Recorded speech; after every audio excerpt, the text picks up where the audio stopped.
19강 제목은 상처.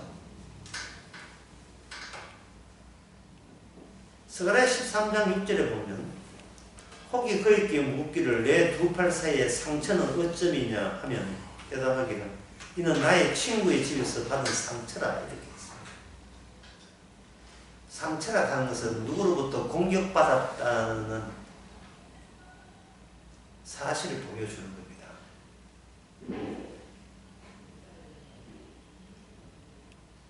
그러면 이 공격을 받았을 때 공격한 그 주체들이 있을 거예요.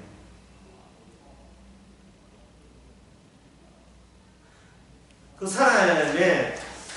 사람이 메시아가 왔을 때 메시아가 얼마나 지식이 많고 인간들이 기대할 정도로 얼마나 자비심이 많고 사랑이 많고 또 이 메시아가 얼마나 자기 백성들을 위로하고 다독거려주고 메시아를 믿지 않으면 안 될 정도로 푹 빠지도록 그렇게 사람을 끌어당기는 매력이 있는 메시아, 그런 메시아를 이스라엘 백성들은 원했던 겁니다.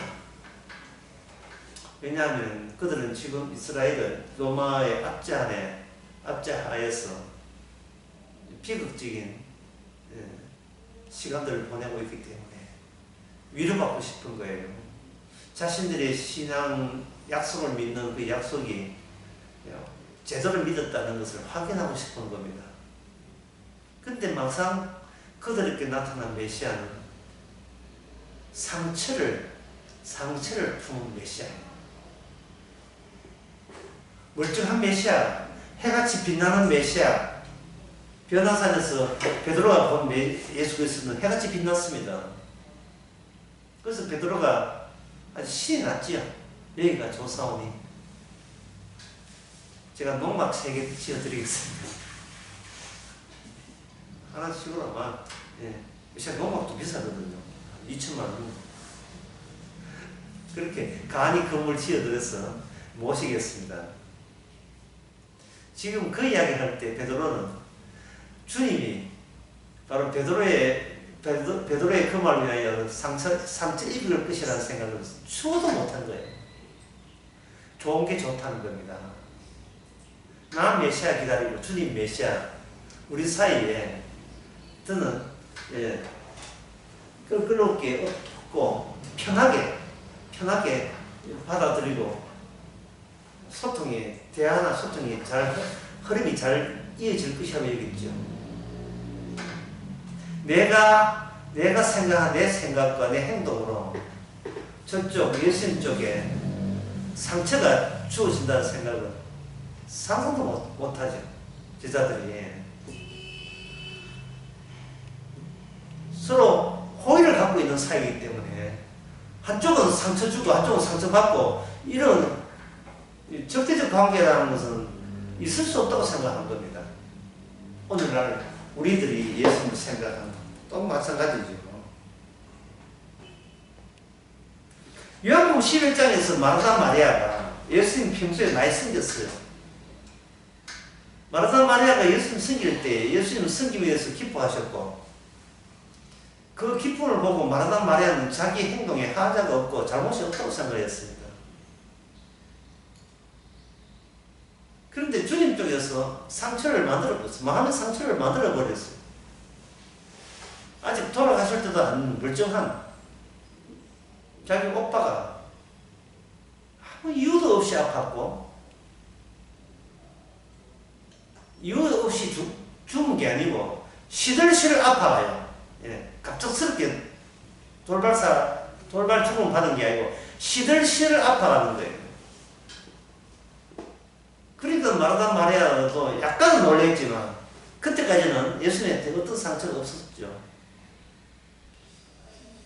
나무 병도 잘 고치고 귀신 잘 쫓아내시는 주님이 그러니까 우리 사이가 보통 관계가 아니고 보통 사이가 아니니까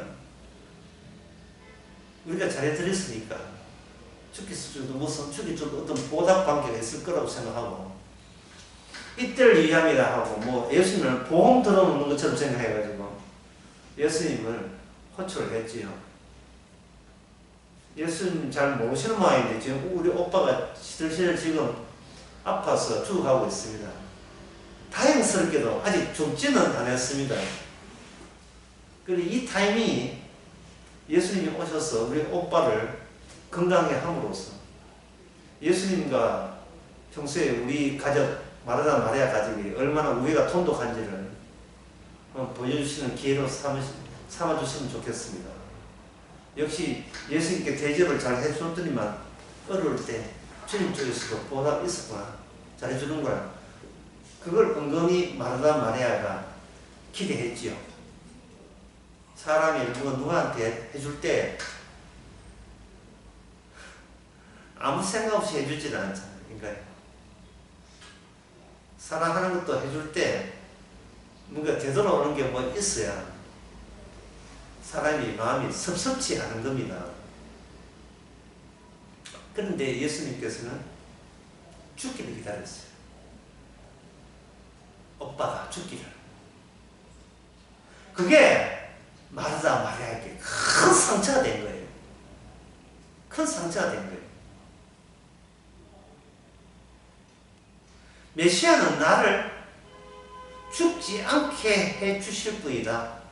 아니 메시아가 우리를 죽일 이유가 없어 라는 식으로 메시아를 곡해한 겁니다. 나를 죽이는 메시아라는 것은 상상도 못했죠. 상상도 못했어요. 만약에 어느 교회가 프랭카드 전도한다고 프랭카드 해가지고 아무나 오세요 죽이줄 테니까 뭐 이런 프랭카드 오면 그 교회 가겠어요? 아무나 오세요. 예. 화끈하게 죽여드리겠습니다. 예. 90까지 살 걸 40에 깔끔하게 죽여드리겠습니다. 이러면 누가 오겠어요? 예수 믿고 복 받으시고 죽어서 천국 갑니다. 뭐 이런 식으로 하잖아요. 그게 거짓된 이 세상에 있지도 않는 메시아예요. 있지도 않는 예수님이에요.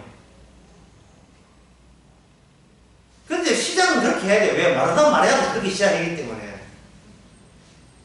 주님께서 죽고 난 뒤에, 오빠 죽고 난 뒤에 찾아갔다는 것이 마르다 마리아에서는 복인 줄 알아야 됩니다. 왜? 상처 없는 식으로 주님을 반길 수는 없어요. 왜 그러냐면 그 예수님이 결국은 마리아 마르다를 위해서 상처를 받을 분이기 때문에 그렇습니다. 그래서 그게 요한복음 11장 이야기거든요. 요한복음 12장 이야기 들어가면 그 두 번째 여동생 마리아가 자기 향수를 뿌려서 예수님의 발에다가 뿌립니다. 예수님이 이렇게 해석 내립니다. 네가 나의 장례를 제대로 치르도록 도와주는구나. 마리아, 너는 너도 죽어야 되고 나도 죽어야 된다. 같이 죽어야 된다는 것에만 부활이 있고 생명이 있다는 것을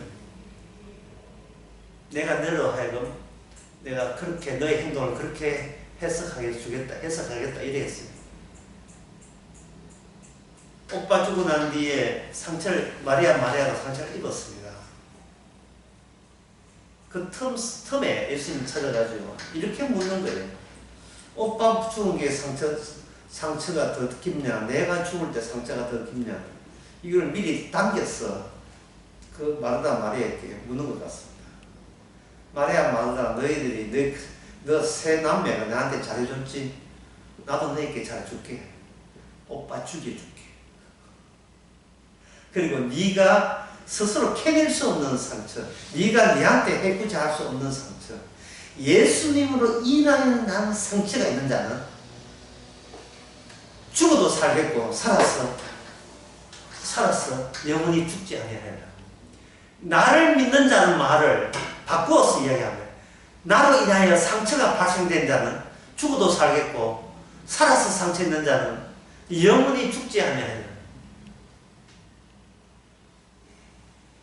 예수님의 다른 제자들은 마르다 마리아에게 있는 다른 제자들은 그걸 몰랐는데 예수님께서 부활하시고 난 뒤에 일괄적으로 사실은 차등적으로 했지만 거의 일괄적으로 제자들에게 11제자에게 알려줬습니다. 요한복음 20장